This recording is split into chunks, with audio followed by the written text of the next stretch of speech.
Entonces, creo que el Señor nos quiere hablar hoy en su palabra y vamos a leer lo que dice el, el texto.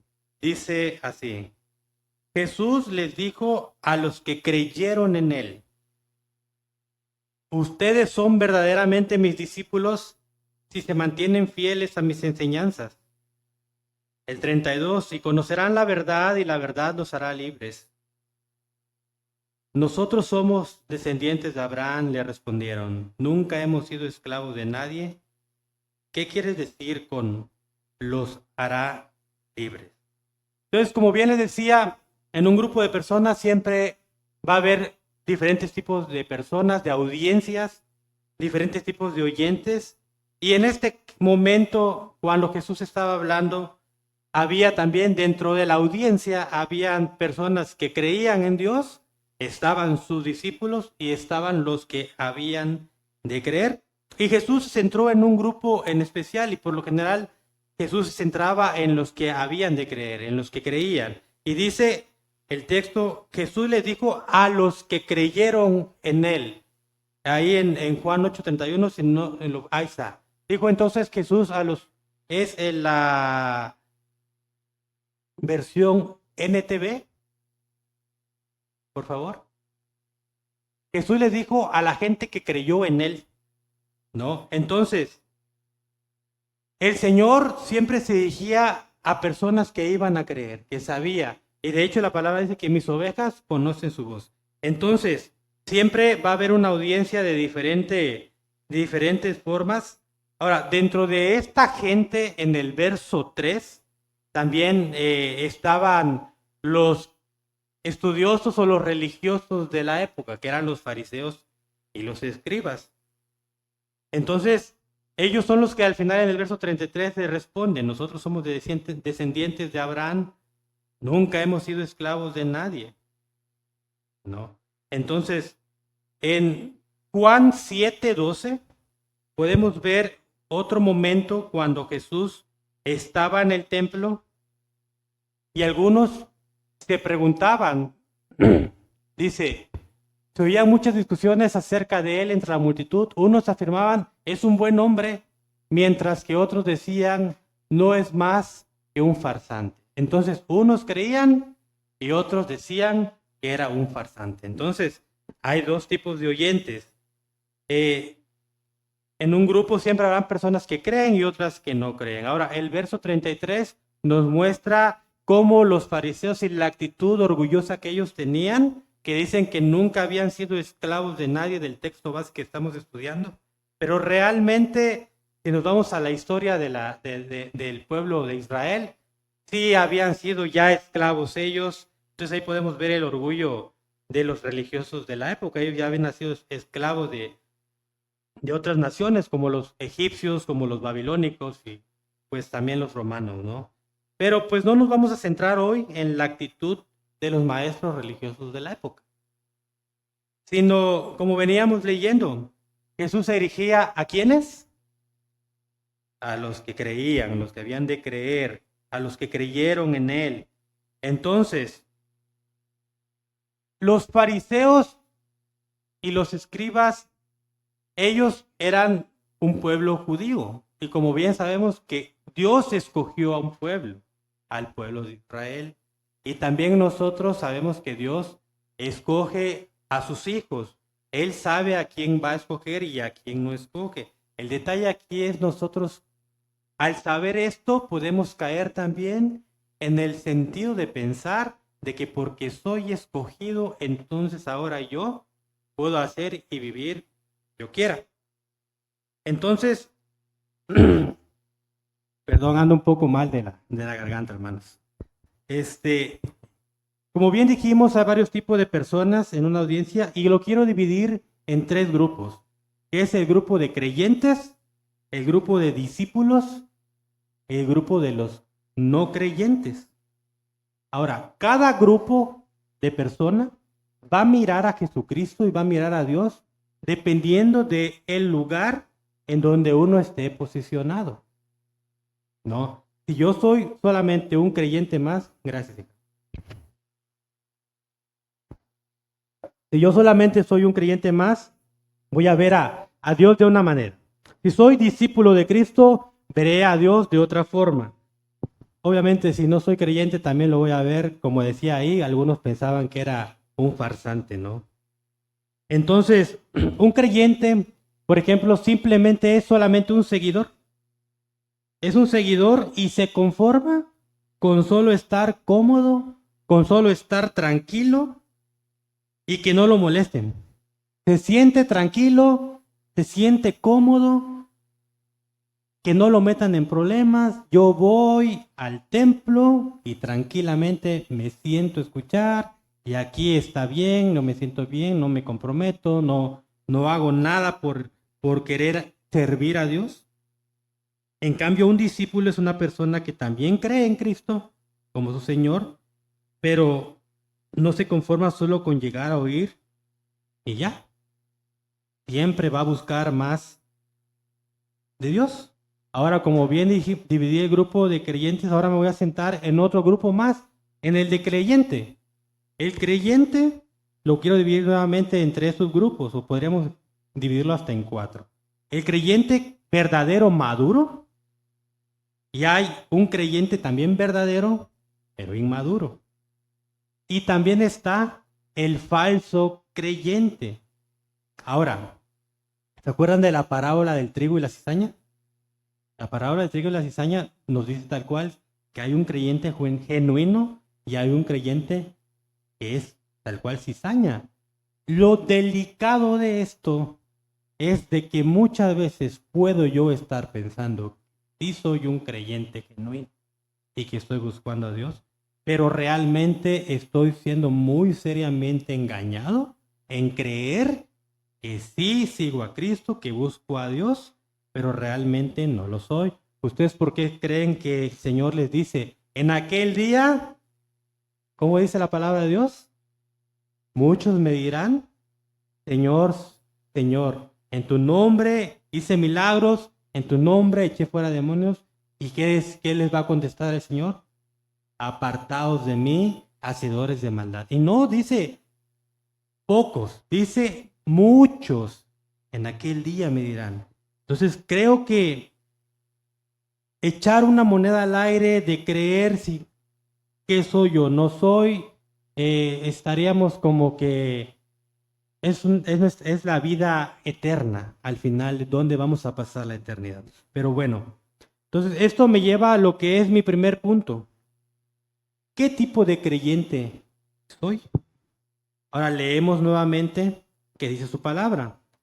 En el texto base de Juan 8:31. Dijo entonces Jesús a los que habían creído en él, si vosotros permanecereis en mi palabra, seráis verdaderamente mis discípulos. Ahí nos podemos dar cuenta que el texto está mostrando un indicativo que es la palabra sí. Si nos lo puede poner en la NTV, por favor, hermanita. Ustedes son verdaderos mis discípulos si se mantienen fieles. Esa palabrita sí está haciendo una condicionante al verbo permanecer. ¿A quiénes? A nosotros. Si ustedes en ese tiempo, en ese contexto, les estaba hablando a quiénes? A los que creían. O sea, ya creemos en Cristo, pero dice, si ustedes permanecen fieles. Ahora, vamos a ver ¿qué significa la palabra permanecer en el contexto del pasaje? La palabra permanecer viene de la traducción del griego. Esa palabra permanecer, si lo pudiéramos decir, es la palabra parámeno, que tiene diferentes significados. La palabra parámeno significa obviamente permanecer, también significa perseverado, también significa quedarse, significa para permanecer al lado o cerca, que eso es lo que nos está diciendo, es una relación. Entonces, esta palabra como dato ha sido utilizada aparece 118 veces en el Nuevo Testamento. pero no siempre se refiere a la misma situación. Y vamos a ver un ejemplo en Mateo 2:13 en la versión Reina Valera. Dice, después que partieron ellos, he aquí un ángel del Señor apareció en sueños a José y dijo, levántate y toma al niño y a su madre y huye a Egipto y permanece allá hasta que yo te diga. Ahí estamos viendo cómo está siendo utilizada la palabra permanece, que es una situación de quedarse en un lugar, que es lo que al final significa parámeno en este contexto de este pasaje. Ahora, en el contexto que estamos leyendo nosotros en nuestro texto, la palabra permanecer no está haciendo alusión a la posición que ya tenemos como creyentes genuinos a la salvación, sino más bien está haciendo a la acción de permanecer. Es un verbo, acuérdense que el verbo siempre es acción, de permanecer en una relación con Él, que es comunión, comunicación, tener intimidad con Dios. Entonces, como bien decimos también, en español nosotros podemos utilizar la palabra estar de muchas maneras, diferentes connotaciones. Por ejemplo, yo voy a estar durmiendo, yo voy a estar comiendo. Pareciera clase de español, pero quiero que entendamos esto porque es importante para un texto que vamos a ver más adelante. Entonces, yo voy a estar llegando de 9:30 a 9:45 de la mañana, ¿no? Entonces, creo yo que todo tiene que ver de acuerdo al contexto cómo utilizamos de ciertas palabras, como la palabra estar en español. Lo mismo sucede con la palabra parámeno, que es en griego. Son diferentes aplicaciones. Entonces, la palabra en el texto que estamos viendo de Juan 8:31, si vosotros permaneciereis, está hablando de una relación que nosotros vamos a tener en comunión con Dios, de una intimidad con Dios. Ahora, el mismo texto dice cómo, pero humanamente, ¿cómo mantenemos una relación nosotros? Humanamente hablando, ¿cómo mantenemos una relación de los unos con los otros? Pues la mantenemos cuando estamos cerca, cuando hablamos unos con otros, cuando nos comunicamos, así nos estamos teniendo una relación entre nosotros. Pues del mismo modo es con Jesús, de la misma manera es con Dios. Ahora bien, hay varios tipos de relaciones en la amistad. Hay relaciones de amistad solo conocidos que a lo mejor lo conociste, no sé, tal vez en la cola de las tortillas y pudiste platicar con él unos segundos y ya te lo encuentras nuevamente en la cola de la tortilla el siguiente día y ya tienes una relación más. Y de ahí lo ves en el súper y vas con tu pareja o vas con un amigo, tu papá, tu mamá, y lo saludas y le dices, lo conoces. Sí, es mi conocido. Solamente es tu conocido. Hay otras relaciones de amigos que son amigos más cercanos, que tú tienes una relación más cercana con él, que tal vez te hablas por teléfono, que le mandas un WhatsApp, que estás con él, hablas, platicas. Y también hay una relación de amistad de amigos íntimos. Todos creo que tenemos o hemos tenido en algún momento una relación de amistad íntima, en el sentido de decir que yo le puedo contar mis secretos con toda confianza a esa persona porque confío en él. Pues lo mismo es lo que pasa aquí en este contexto de la palabra. La palabra permanecer, entonces, está siendo usada para entender una relación con Dios a través de su palabra. De hecho, el texto lo dice. El texto lo dice así,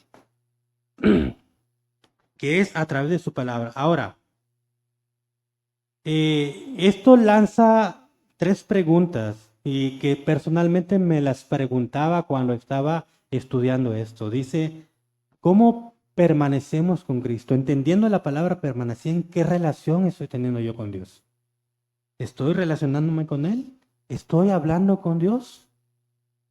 Otra pregunta que yo me hacía era, ¿qué tipo de creyente soy? ¿Estoy siendo de verdadmente un creyente genuino?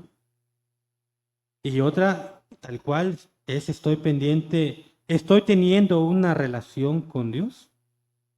Ahora, el mismo texto nos da la respuesta de Juan 8:31, que dice que es a través de su palabra. Y podríamos decir, bueno, entonces de su palabra, pues yo permanezco, porque entonces yo leo su palabra y voy a la iglesia, escucho la palabra de Dios.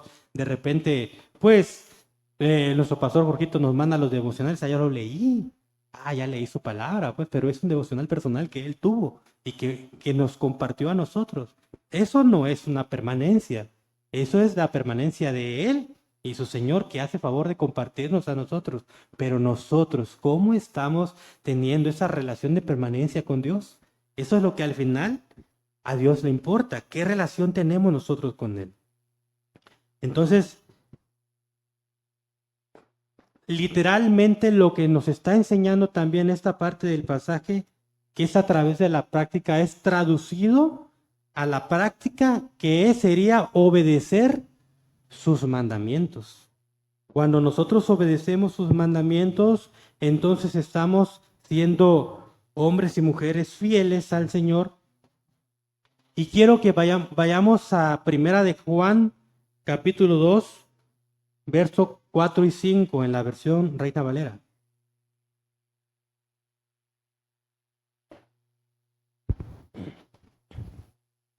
Dice la palabra, dice, el que dice yo le conozco y no guarda sus mandamientos, que dice el tal es mentiroso y la verdad no está en él. ¿Y quién es la verdad? Cristo es la verdad. Entonces, Jesús, amén, hijo. Entonces, si Jesús es la verdad, ¿ya vieron cómo nos pone el ejemplo el niño? Bien atento a la palabra de Dios, ¿no? Entonces, ¿quién es la verdad? Cristo. Entonces, si Jesús es la verdad, entonces, si nosotros no estamos guardando los mandamientos de Dios, entonces somos, ¿qué dice? Mentirosos. Y al final lo dice su palabra. Y la verdad no está en él. Y creo que esa parte nos debería preocupar. Si yo no estoy guardando sus mandamientos por amor a Dios, no por imposición, por amor al Señor, porque yo en el encuentro que tuve con Dios, si fue un encuentro genuino, tiene que haber una transformación. Va de aumento en aumento, dice la palabra, hasta que el día es perfecto. Entonces, como bien les decía, sabemos que Jesucristo es la verdad. Entonces, si estamos teniendo la relación con su palabra, viene una pregunta más. ¿Realmente estamos conociendo cada día más a Dios? ¿Realmente estamos nosotros comprometidos con escuchar, así como yo escucho a mi amigo íntimo y que lo escucho a través de la palabra? Realmente Dios nos habla a través de su Biblia, de la palabra de Dios. Entonces, ¿realmente estoy escuchando, estoy leyendo lo que Dios me dice a mi vida? Entonces, lo que Dios nos está mandando es aprender a guardar su palabra, a que nosotros atesoremos su palabra y que le demos realmente ese valor, esa prioridad a la escritura. Entonces, a nosotros obedecer, realmente vamos a ser esos cristianos maduros, sólidos, y no un cristiano más de las filas del cristianismo que podríamos decir un cristiano más del montón y ser de los muchos en aquel día que no conocen al Señor. Entonces, aprendamos a nuestro Maestro, que al final es Jesucristo, y poco a poco iremos siendo transformados de creyentes a discípulos. Iremos caminando y como les decía, en una audiencia hay creyentes, seguidores nada más, que se sienten cómodos con que solamente estén tranquilos. Hay también los que son discípulos y que están caminando. Ahora, todos aquí estamos aprendiendo. El que es creyente genuino va a llegar a ser discípulo. Entonces, el resultado de la permanencia en Dios es la comunión que nosotros podamos tener con Dios. Y esto nos va a transformar en discípulos de verdad. Entonces vamos a ir a nuestro segundo punto, que es, ¿somos discípulos o solo creyentes? Un discípulo fiel y verdadero es aquel que obedece a su maestro, que lo veíamos traducido en la obediencia que podamos tener de los mandamientos que el Señor nos ha dado. Un discípulo es un imitador, como decía Pablo, imítenme a mí, así como yo imito a Cristo. Entonces, un discípulo es aquel que está imitando a su maestro. Entendiendo todo esto, entonces, la acción de tener una relación personal íntima con Dios nos va a hacer verdaderamente discípulos de Cristo. Discípulos y no solamente oidores olvidadizos. Discípulos que realmente obedezcan su palabra. Ahora, si quisiéramos darle una definición de qué significa ser un discípulo, sería la siguiente. Un discípulo es un seguidor de los pasos de su maestro, siguiendo sus enseñanzas, sus doctrinas, obediente a sus mandamientos, pero también imitando su personalidad y la forma de ser, se transmite del maestro al discípulo verdadero. Y como dijo el Señor Jesús, aprended de mí que yo soy manso y humilde de corazón. Entonces nosotros tenemos que aprender de nuestro maestro a ser mansos y a ser humildes. Pero ese de corazón no se quedó nada más ahí en humildes. Entonces creo que es importante que el carácter de Jesucristo, el carácter de Dios, se refleje a través de nuestras vidas, a través de nuestras acciones, a través de lo que decimos que somos, a través de lo que decimos que somos. Entonces, ¿cómo yo puedo ser o saber que soy un discípulo y no solamente un creyente más del montón? Vamos a ver qué dice la Escritura y vamos a leer en la versión NTV lo que dice Lucas capítulo 14, 26 y 27.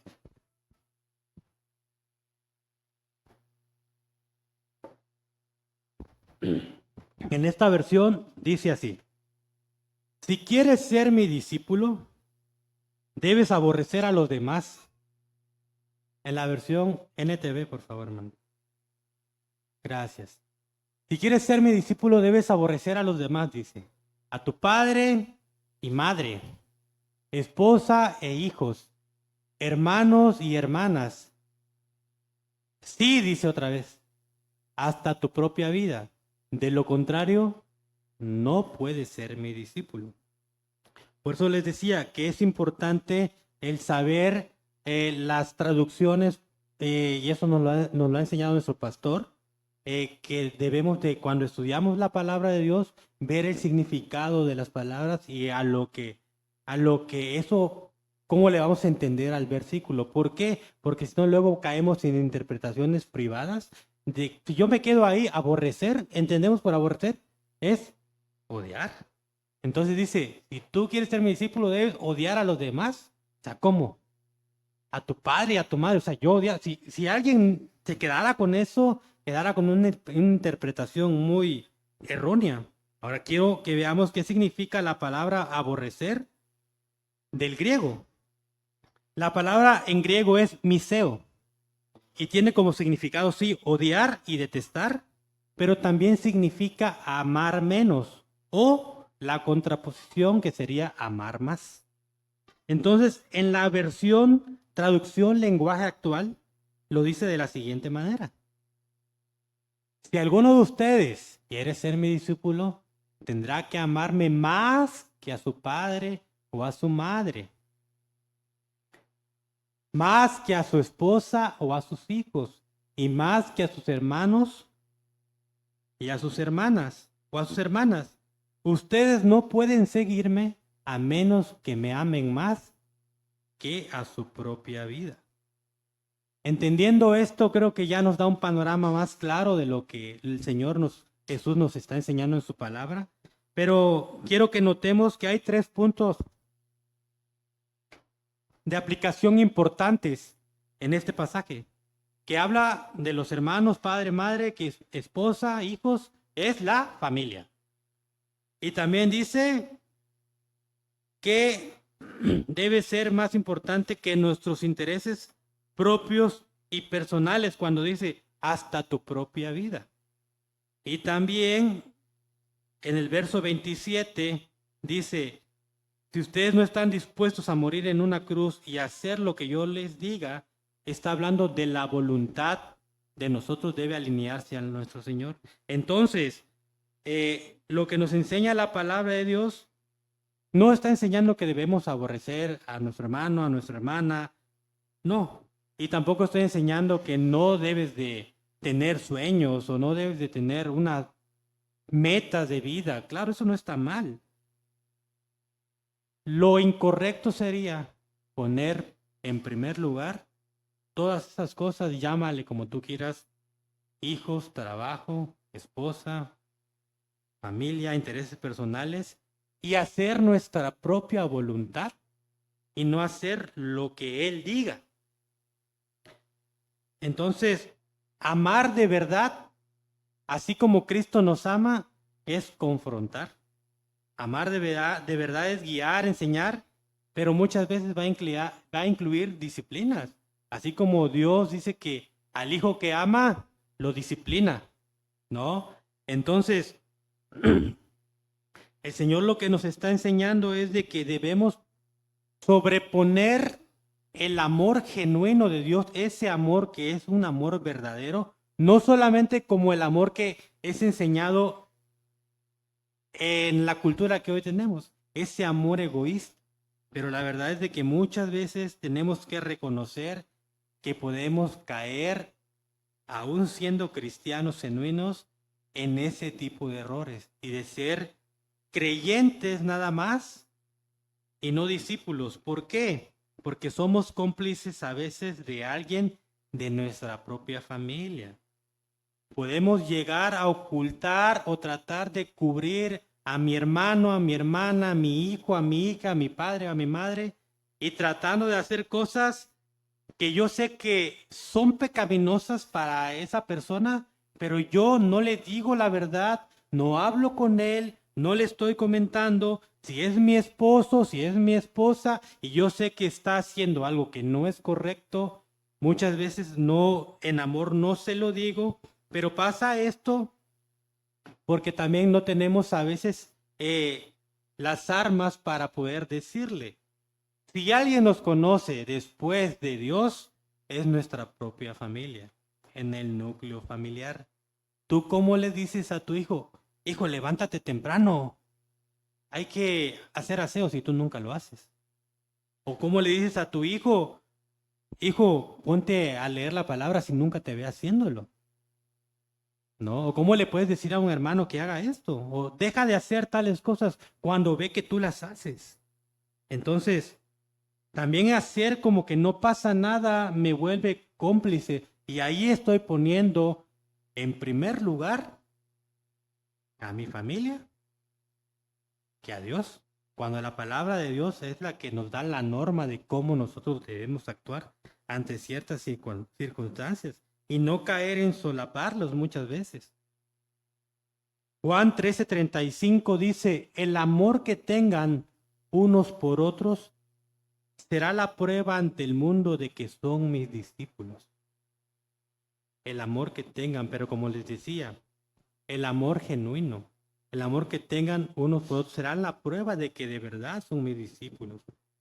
Entonces, otra aplicación que la palabra nos enseña es en el verso 27 de Lucas, del capítulo 14, que dice, hacer lo que yo diga, lo que es su voluntad. Entonces, muchas veces nos va mal en muchas decisiones que tomamos y nos vienen consecuencias malas. ¿Por qué? Porque no ponemos en primer lugar a Dios. Porque nos olvidamos de orarlo. Y sea como sea, nos olvidamos de poner en manos de Dios en oración y por eso vienen las consecuencias luego más. Y se los digo también por propia experiencia. La verdad es que muchas veces de mi vida me he equivocado al no buscar al Señor y ponerlo en primer lugar a Él y por eso luego me va mal. Por eso luego vienen las consecuencias malas a mi vida. Creo que todos en algún momento hemos pasado por eso, pero gracias a Dios que Él nos, en su misericordia, permite que podamos nosotros, pues, enderezar el camino. Entonces, dice el texto que el amor que tengan unos por otros será la prueba ante el mundo de que son mis discípulos. Ahora, el texto también menciona morir en una cruz. Y hoy en día la verdad es de que en nuestra cultura y en nuestro contexto, la cruz se nos hace tan facilito que pues hasta me la traigo tatuada, ¿no? Porque la pongo, lo puedo poner en un sticker en mi cuaderno. La cruz se nos hace tan común que la cuelgo en mi carro, ¿no? Porque incluso hemos visto hasta en altares poner la cruz. Y no estoy diciendo que eso esté mal, no estoy diciendo que sea pecado hacer eso, sino que el problema es de que a veces nos acostumbramos tanto a esas cosas y lo vemos tan superficial. De hecho, lo cantábamos al inicio, lo cantábamos de la cruz, lo estábamos cantando en ese himno, que Cristo murió en una cruz y gloria a Dios, pero ese contexto realmente en el tiempo de los judíos, en ese tiempo cuando estaba siendo utilizada la cruz, nadie lo mencionaba. Era horrible en ese tiempo el que pudieras tú morir en una cruz. El que subía a una cruz ya no bajaba más que solamente muerto. Y de hecho, pasaban los días y quedabas ahí en la orilla de los caminos, en la cruz, y hasta te dejaban que te pudrieras, que llegaran los cuervos y que te comieran los ojos, tu piel y todo. O sea, era terrible. No es en el contexto como nosotros tenemos ahora. Entonces, el contexto de la cruz, cuando dice que ustedes deben ser mis discípulos y deben morir en la cruz, no está diciendo que literalmente muramos en una cruz, pero sí que muramos a nuestros deseos que muchas veces son deseos egoístas, centrándonos nosotros mismos y no a Cristo. Creo que Cristo vino y ya murió en una cruz por nosotros. ¿Cómo no estar agradecidos porque Él así lo hizo?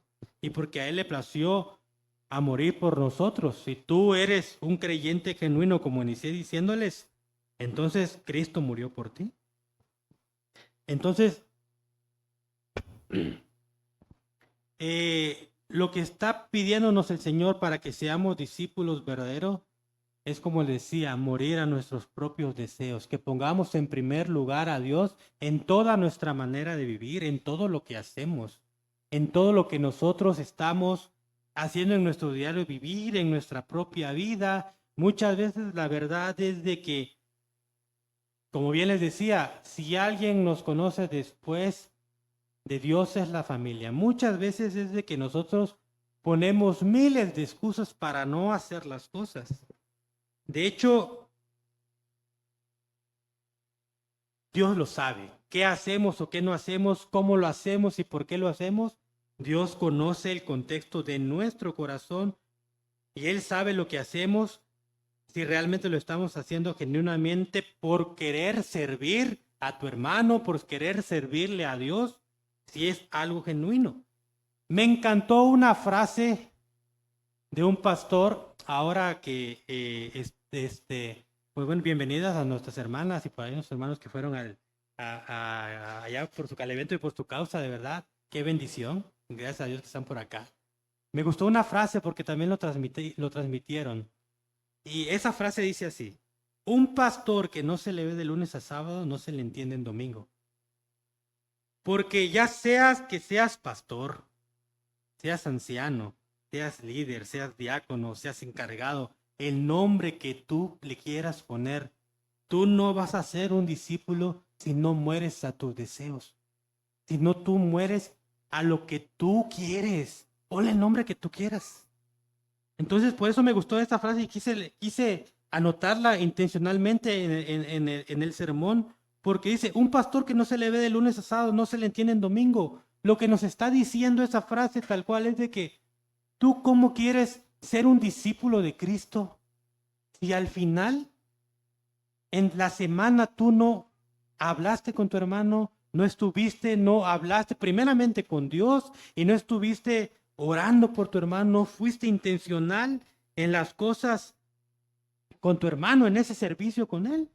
La verdad es de que muchas veces nuestro corazón puede estar seriamente equivocado, porque acordémonos que la palabra de Dios dice que el corazón es engañoso más que todas las cosas.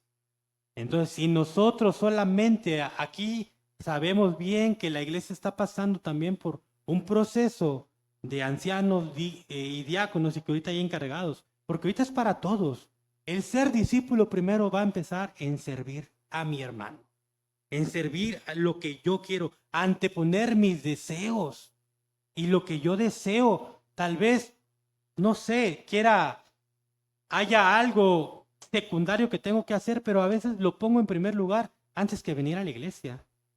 Antes que, a lo mejor, no sé, y el pastor lo ha dicho muchas veces, vemos una serie y nos pasamos horas viendo serie, pero la palabra de Dios ni siquiera somos capaces de abrirla y de leer y de estudiarla tal cual. Entonces, como les dije, que un discípulo verdadero es aquel que es imitador de Cristo, como Pablo lo decía. Entonces, es aprender a replicar el carácter de nuestro maestro. Y quiero que, de hecho, en la palabra del Señor lo dice, cuando Pedro negó a Jesús, le dijeron, tú eres discípulo porque hablas como él.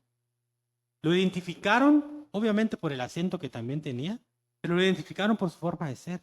Entonces, la gente siempre te va a ver a ti de una o de otra manera que si tú eres un discípulo, un hijo verdadero. Ahora, la palabra discípulo en el Antiguo Testamento no viene, no dice la palabra discípulo. Ahora, que es traducido al Nuevo Testamento es hijo, un hijo verdadero de Dios. Entonces, hermanos, creo que es tiempo ya de madurar y de comportarnos como cristianos maduros.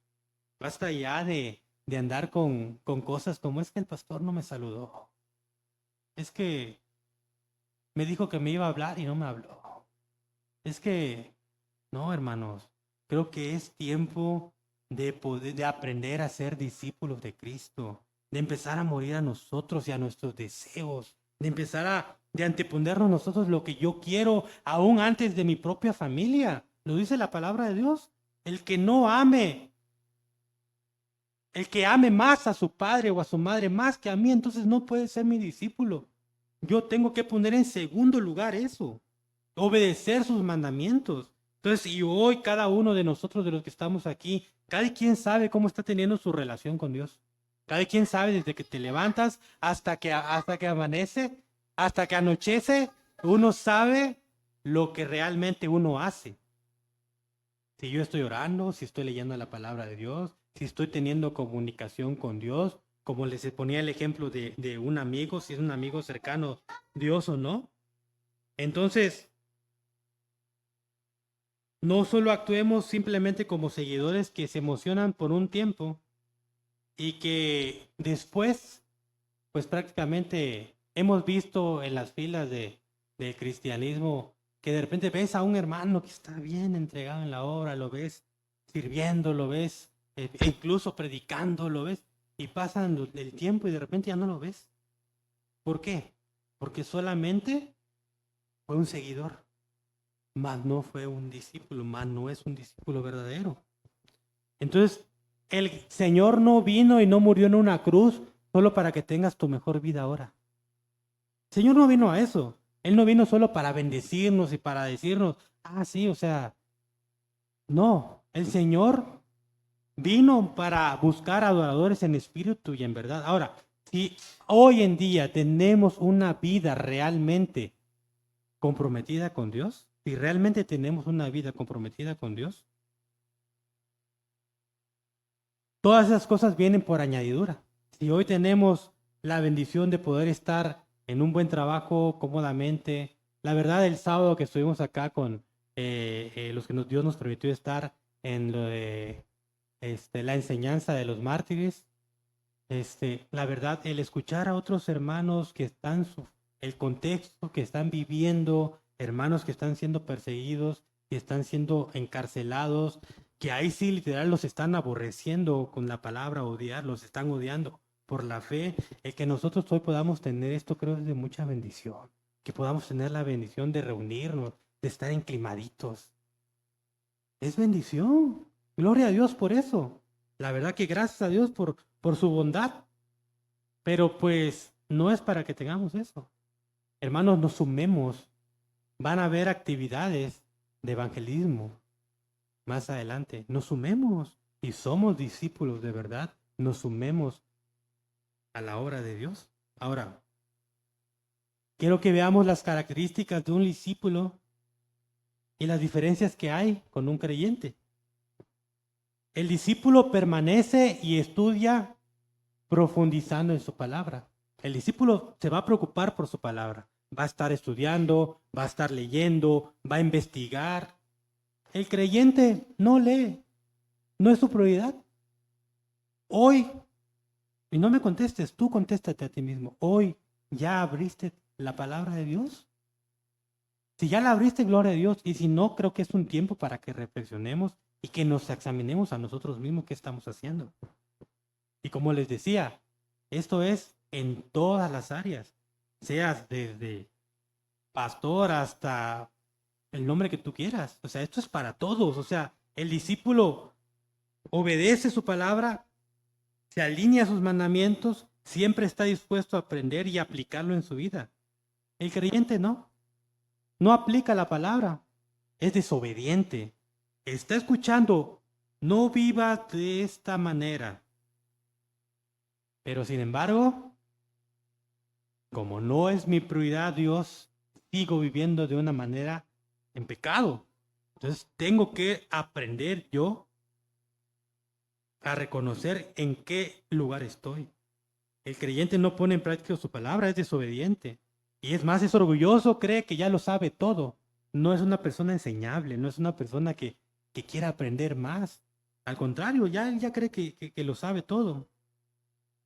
Ahora, el discípulo persevera y continúa, que en pocas palabras va a llegar a la meta, que es estar un día con Jesucristo. El creyente simplemente es fluctuante, es inconstante, a veces lo vas a ver, a veces no lo vas a ver, a veces sirve, a veces no sirve, a veces está, otras veces no está. Esa es la característica de un creyente. El discípulo sirve en una iglesia. El creyente espera que le sirvan. El discípulo va a servir, va a sumar, no va a esperar a que le sirvan ni que solamente esté ahí esperando a que todo lo hagan los demás. El discípulo entiende qué es la iglesia. El creyente asiste a una iglesia, pero no entiende. No entiende que la iglesia es Él, que la iglesia es uno. Y que Dios está midiendo los estándares de cómo somos. Si somos escogidos de Dios, como lo dice la palabra de Dios, entonces se debe ver, se debe notar en lo que realmente somos, con lo que decimos ser. El discípulo actúa, llama y visita. El creyente le gusta que lo visiten. Y es más, reclama si no lo visitan. Es que nadie me viene a visitar. No, el discípulo, aunque no lo visiten, tú vas y tú visitas a tu hermano. Tú vas y estás con él. Tú vas y oras por él. El discípulo le gusta dar. El discípulo verdadero le gusta dar. Le gusta hacer por la obra, le gusta hacer por su hermano. El creyente simplemente le gusta recibir, que le den. Denme, estoy tranquilo, denme a mí, me gusta recibir, pero no me gusta dar. El discípulo espera ganar almas para llevar al cielo, pero para el creyente su meta simplemente es llegar al cielo.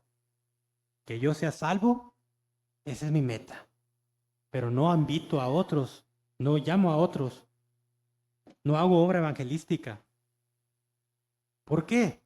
Porque no estoy actuando como un discípulo de Cristo. Solamente me estoy centrando egoístamente en mí. Si soy salvo, debería caracterizarnos esa parte de nuestra vida. El creyente busca que lo animen, mientras que el discípulo anima a otros en su vida cristiana. Por más quebrado que tú puedas estar, por más atribulado que tú puedas estar, la verdad es de que cuando alguien viene y por más dolor que tú puedas tener en tu corazón, tú lo animas. Tú vas a animarlo en la palabra de Dios. Tú lo vas. Y creo, hermanos, que sin centrarnos y sin salirnos del contexto de que es en Cristo que confiamos, pero también, gloria a Dios, porque tenemos, creo que ejemplo tenemos. El pastor lo ha mostrado. Y digo, no quiero que nos centremos en él, pero creo que él ha imitado a Cristo. Entonces podemos nosotros, y también otros hermanos, no solamente él. Entonces podemos imitar eso. El creyente murmura y reclama. Nada le gusta, todo le fue. ¿Por qué lo pintaron de este color? Pues lo hubieran pintado azul y ni vino a pintar, ¿no? ¿Por qué compraron esa marca de clima? Ese clima Mirage no sirve, hubieran comprado un Samsung. Y ni siquiera da, pues, ni siquiera aporta. Siempre el creyente va a buscar, va a andar murmurando y va a andar reclamando. El discípulo obedece y sirve. El discípulo se cuadra a las autoridades. Si hay un pastor y hay encargados, el discípulo se va a cuadrar, va a obedecer, va a ser obediente, obedeciente, voy a decir, va a ser obediente. El creyente espera que le asignen tareas. El discípulo asume responsabilidades. Hermanos, si se dice, hermanos, tal día hay que ir a hacer aseo, aunque no te lo pidan, tú ve y haz el aseo de la iglesia. Tú ve y hazlo. Al final el Señor es el que mira lo que estás haciendo y por qué lo estás haciendo. Es por Dios que hacemos las cosas. El discípulo asume responsabilidades y muchas veces es de que, y esto yo se lo he dicho ahí en la familia a veces con mis hijitas, las chiquitas, ¿no? De que se dejan los juguetes tirados ahí, ¿no? Y de repente hay un carrito ahí arriba, ¿no? Y se pasan encima de los juguetes. Y de repente puede ser que venga yo, ya soy adulto, y lo estoy viendo y paso encima también. Y ¿qué es el juguete? No. Entonces, ¿qué quiero decir con esto? Que nosotros tenemos que asumir esas responsabilidades. Si yo veo que ese juguete está ahí tirado, yo lo que voy a hacer es levantarlo y ponerlo en su lugar. Si yo veo dentro de la iglesia que hacen falta cosas, si Dios pone en mi corazón, yo lo voy a hacer porque de verdad soy un discípulo. No espero a que otro hermano lo haga. Ejemplo tenemos, creo que nos han pedido varias cosas. Ir al terreno, por ejemplo. Hay hermanos que van. Entonces, gloria a Dios, por eso aprendamos de ellos. Dice, el creyente espera que oren por él. Espera que oren por él. El discípulo ora por sus hermanos. El discípulo está orando constantemente. Está en la lista de sus prioridades. Está orando por mi hermano. Estoy orando por mi hermana. Para el creyente, la obra de Cristo no es su prioridad. Siempre va a poner excusas. Es que no puedo llegar porque... Ponle el nombre que tú quieras. Ponle el nombre que tú quieras. No voy a llegar, pero pongo excusas siempre. El discípulo busca y encuentra la manera para que sea su prioridad. Tal vez si en tu trabajo estuviste muy cansado y te tocó una jornada dura, Dios sabe, pero muchas veces podemos decir, no, hoy es de iglesia, pero Dios, tú sabes que soy muy cansado, que hoy trabajé mucho, hoy me voy a quedar a descansar. Y ahí lo voy a ver en la transmisión y a veces ni lo vemos en la transmisión. Entonces tenemos que aprender a que sea nuestra prioridad Cristo y la obra del Señor. Y quiero que leerles tal cual esto y que se lo graben en su memoria. Todo discípulo es un creyente, pero no todo creyente es un discípulo. Todo discípulo es un creyente, pero no todo creyente es un discípulo. Gracias a Dios que hay misericordia y hay oportunidad. Si hoy nosotros del grupo en el cual tú sientas que eres parte de los grupos que les dije, hay misericordia de Dios, podemos orar, podemos venir al Señor arrepentidos. Y pues como conclusión, recordemos el mandamiento de la Gran Comisión y que es de ir y reproducirnos, de hacer nuevos discípulos. Pero ¿cómo yo voy a ser un discípulo si yo mismo no soy un discípulo? El ministerio de los apóstoles tardó 3 años y después fueron enviados. ¿Nosotros qué tiempo llevamos? ¿2 años? ¿5 años? ¿10, 15, 20? Los años que tú digas. ¿Qué estamos haciendo por la obra? ¿Qué estamos haciendo por Cristo? ¿Qué estamos haciendo por nuestro Señor? Si eres un discípulo del Señor, gloria a Dios, pero no te conformes con eso. Da más. Podemos dar más. Cristo se merece lo mejor y creemos que todo es para la gloria de Dios, ¿verdad? Entonces, si creemos eso, que todo es para la gloria de Dios, podemos hacer más por la obra, de mejor manera. Y quiero ya al final leer lo que es Hebreos 5, 12 y 14 en la versión NTV. Dice así: hace tanto que son creyentes que ya deberían estar enseñando a otros. La pregunta es, ¿lo estamos haciendo? ¿Estamos enseñando a otros? Dice, en cambio, necesitan que alguien vuelva a enseñarles las cosas básicas de la palabra de Dios. Son como niños pequeños que necesitan leche y no pueden comer alimentos sólidos. Entonces, lo que la palabra de Dios nos está diciendo y el Señor nos está retando hoy es a que aprendamos a ser discípulos verdaderos de Cristo. Es que aprendamos a obedecer sus mandamientos. Si yo estoy luchando algo en mi vida, pero ojo, luchando algo en mi vida, voy a seguir luchando por eso. Pero si yo sé que estoy mal y no hago nada por cambiar, entonces soy discípulo o soy creyente. Creo que el Señor nos habló hoy en su palabra. Realmente cuando yo estaba estudiando esto, yo le decía al Señor, perdóname porque me falta mucho más, me falta conocerte más, me falta hacer más por ti, me falta esforzarme más por ti. Entonces, creo que estamos viviendo un tiempo bien feo a nivel general y no es tiempo para que estemos durmiendo. Levántate que tú que duermes y te alumbrará Cristo, dice la palabra de Dios. Entonces, hermanos, pues esa es la palabra de Dios y pues no sé si oramos o creo que también el pastor Porquito nos iba a tomar el micrófono. Por ahí está. ¿Quién me ayuda por ahí? Dejé el micrófono. Sí, para abrir un tiempo de preguntas y respuestas. Y adelante, George.